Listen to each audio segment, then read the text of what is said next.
Derek here with Bull Creek Strategic. I'm going to talk about AR-15 pattern rifles in New York and some of the considerations you need to make as far as function and legally. For me, based on function, I categorize rifles three different ways. There's assault rifles, patrol rifles, and compliant rifles. Here I've got an example of my compliant rifle and of a patrol rifle. Assault rifles have one major difference between them and patrol rifles. Assault rifles have a fully automatic mode, or they're select fire weapons. They can fire on semi-automatic and fully automatic. Patrol rifles, however, are nearly identical copies to fully automatic rifles. The difference is they fire on semi-automatic. I refer to such rifles as patrol rifles because it's a rather common term, especially in law enforcement. Most patrol rifles that you might see out there that your patrol officer might have as a long gun in his vehicle, typically those rifles are only going to be semi-automatic, and they're great rifles for defensive or combative purposes. That's the difference between assault rifles and patrol rifles based on function. Now, compliant rifles, functionally, they operate the same as far as fire modes with patrol rifles.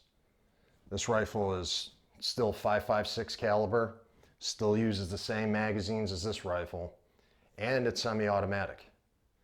The differences as far as function are some of the ancillary parts, if you will. On the patrol rifle, you can see I have a collapsible stock.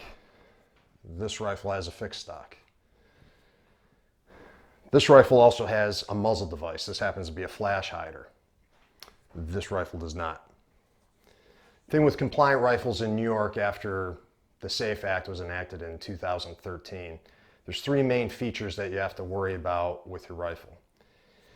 You don't have to worry about your rifle if it's not semi-automatic or if it does not have detachable magazines. However, for me, for an implement or a firearm that is appropriate for martial purposes, especially defensive purposes, you need to have at least two things. That would be semi-automatic fire and detachable magazines, which this rifle does have.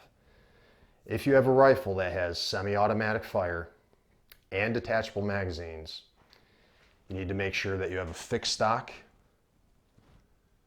no pistol grip that protrudes conspicuously below the action, or a muzzle device of any kind.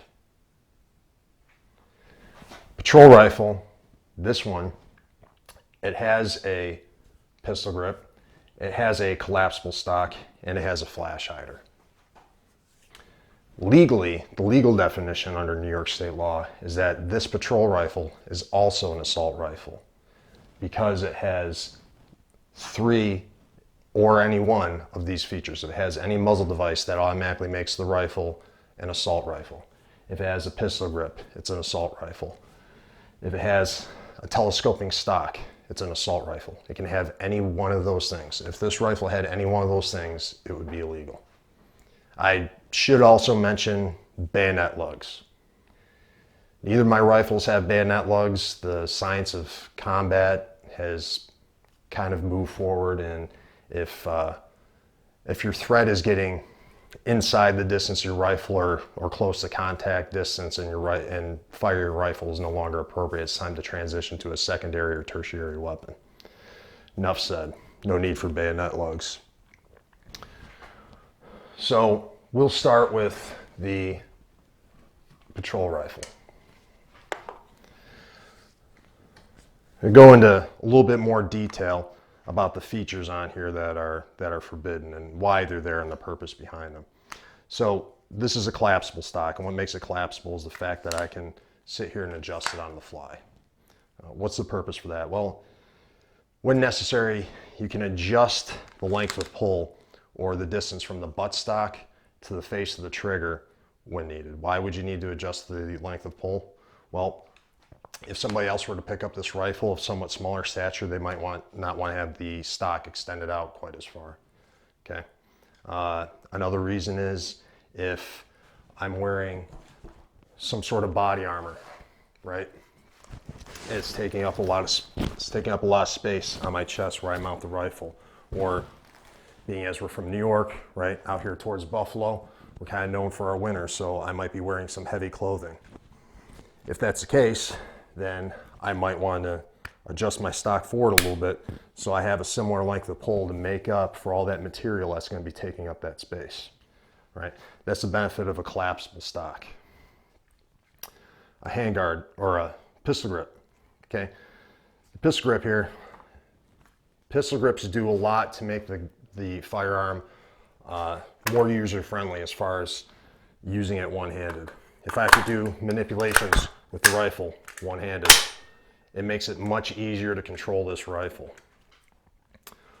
Also, if I need to use my free hand to do something, if I need to open up a door, I need to hold somebody back, maybe, you know, controlling the movement of a person you're trying to protect, as guys in protective details do, or even protecting your family. The pistol grip makes it a lot easier to control the whole firearm while having my offhand available for other uses. The muzzle device. This happens to be a flash hider, okay? It does exactly what the name insinuates that it does. It mitigates or lessens the flash. This happens to be a very good flash hider. It's hard to see any type of flash out of it with a naked eye if you're using the correct propellant. I prefer this over compensators. Compensators, they do a better job of mitigating recoil, less kick out of the gun. However, with an AR pattern rifle, especially an AR-15, I'm more worried about the flash than I am the recoil, since the recoil is basically nothing. Why am I so concerned about the flash? For me, mostly, it's because if I'm using a high volume of fire, it helps keep me on target. It doesn't obscure my vision when I'm engaging that threat with a high volume of fire, especially in situations of low light or darkness. And we all know that statistically, things tend to happen during times of low visibility or darkness. What this can also do as a side benefit is it will lessen the ability of your enemy to, or the threat to, identify your position by hiding the flash to a large degree or even completely. If you're good at picking your position, there's a lot you can do to mitigate the flash as well. And like I said, there's no bayonet lug on here. A couple other things I have on the rifle here. A white light, one of the #1 things that you can do for a rifle meant for martial purposes is add a white light. It helps you see better at night, obviously. It makes it easier to identify threats. And again, times of low visibility tends to be when the bad things happen. I also have up here a IR laser designator. This is the rifle. This is my go-to rifle, but also when I'm shooting under night vision, this is the rifle I use. So that IR laser designator helps me engage targets under night vision. I have 45-degree offset iron sights. I like using iron sights as a backup to any type of glass I have. If you got an optic like this one that's etched glass, you really don't have to worry about a battery dying, but glass can always be obscured by foul weather, mud, blood, whatever it can be that can get on that glass. If that's going to interfere, it's nice to have a set of sights that I can use immediately. All right, so that's my patrol rifle. This rifle, Compliant Rifles, has the exact same function as the patrol rifle except for one thing.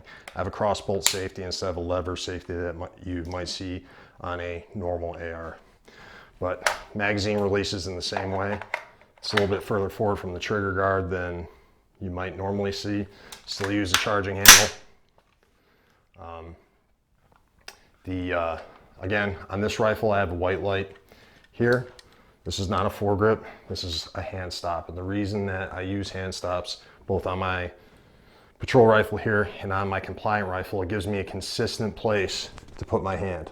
So my hand is always coming up in the same position every time I take my hand off of it, right? That type of consistency helps add the marksmanship, but also puts me in the correct spot so I can engage my white light if necessary.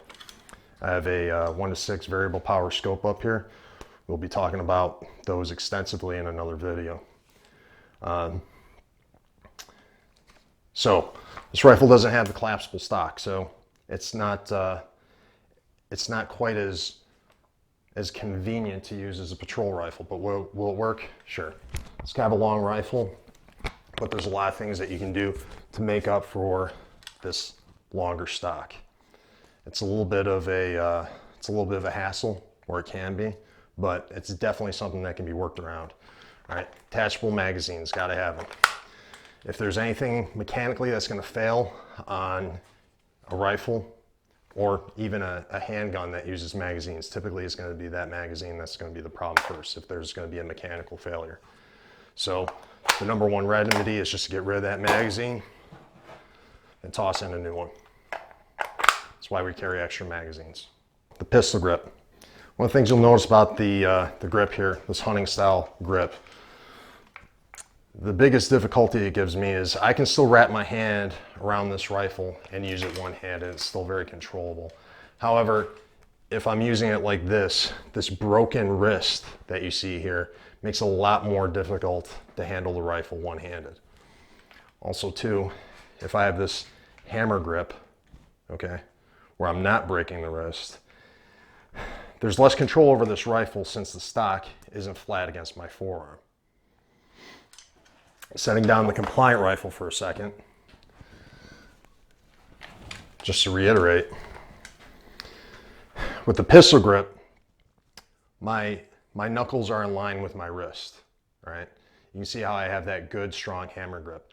Anybody who's done any type of martial arts, whether it's HEMA and fencing, as far as, you know, gripping a weapon, an impact weapon, or, you know, different forms of Kali, or even Western style boxing with throwing a punch. You don't ever want to have your hand canted like that. That's weak. So having the pistol grip helps you have that nice, strong wrist, that unbroken wrist. Also, that pistol grip allows you to run this stock right along your forearm. And since the stock isn't over here, I have a lot more control by canting the gun against my forearm, and I have a much better grip.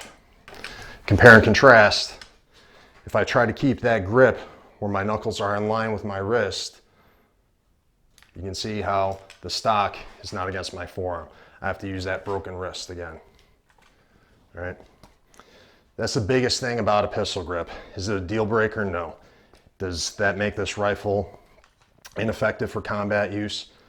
Absolutely not. This has got very much a similar shape to the M1 Garand, and there's still a lot of dead Nazis and Imperial Japanese that, as far as I know, haven't come back from the dead. So a traditional style grip like this one, hunting or traditional shotgun style grip,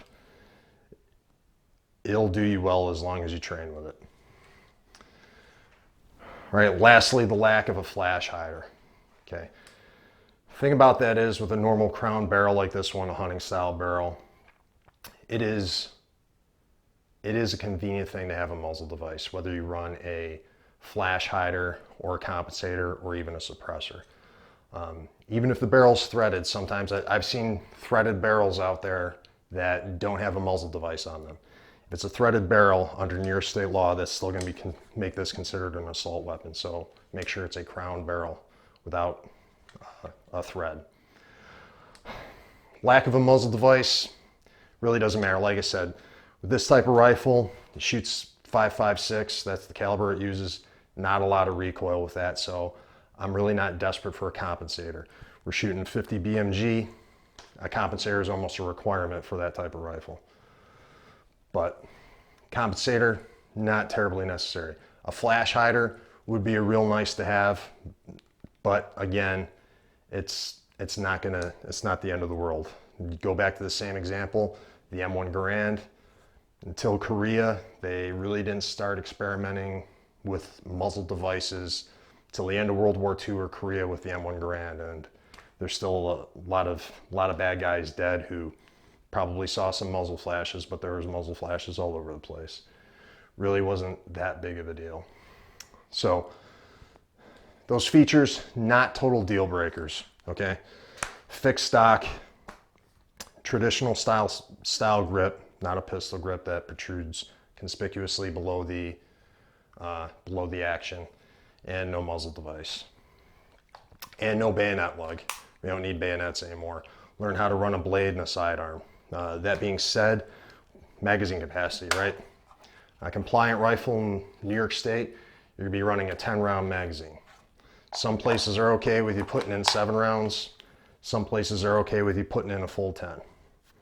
Assuming a full 10 and 1 in the chamber, that's 11 rounds. If you're running a sidearm along with that, got another 11 rounds.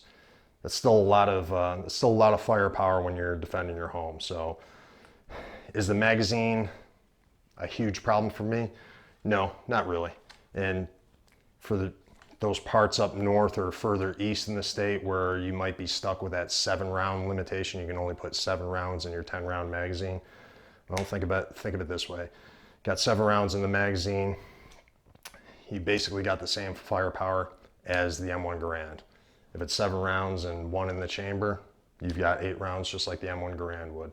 So really, when it comes to a firearm for martial use, a compliant rifle such as this one will still do very well. One of the biggest things though, guys, you gotta get out there and you gotta train. Bull Creek Strategic, we run classes for this for these type of rifles all the time. All right, thanks for watching the video. I'm Derek with Bull Creek Strategic. You can find us on Facebook. Frank's over there killing it on Instagram. We've got our class schedule up on the website, and we're always making updates on Facebook. Typically, you'll see the updates sooner on Facebook. So get out there, get with us, train. We'll have a great time, and where you can't be safe, stay dangerous.